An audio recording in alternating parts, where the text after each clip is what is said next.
नमस्कार भैया, हम हैं आर्यन गुप्ता। रौरा सुन रहल बानी भागलपुर जिला के सुपरस्टार गायक नंदन निराला उर्फ विकलांग के आवाज में ई दर्द गीत त सुनत रही कान्हा म्यूजिक के प्रस्तुति। दर्द दर्द दर्द दर्द चल जइबू ससुराल आजकल में, हमर टूट जाई सपना एक पल में। तू ता चल जइबू ससुराल आजकल में, हमर टूट जाई सपना एक पल में। हंसत अखिया के हमारा भुला जइबू याद, रखबू कि हमके भूला जइबू याद, रखबू कि हमके भूला जइबू।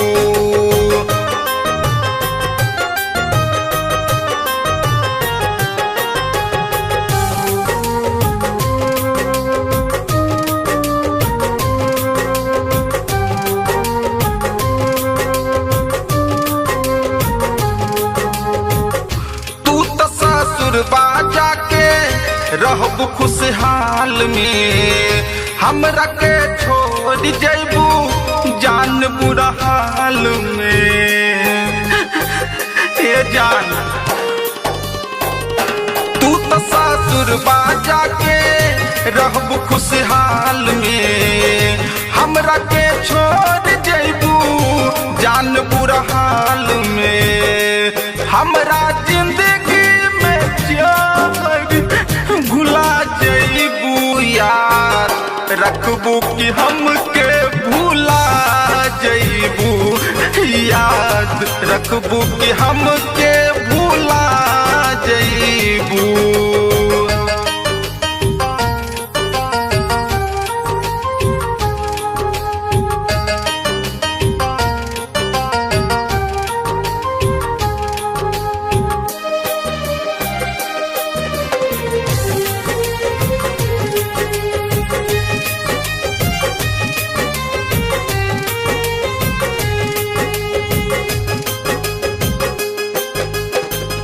केकरा से करब हम मीठी मीठी बतिया, नंदन निराला के संगे बितैबू तू रतिया।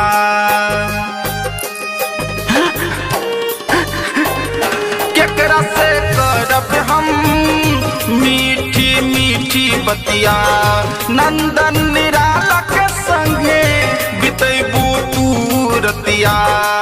जियते जी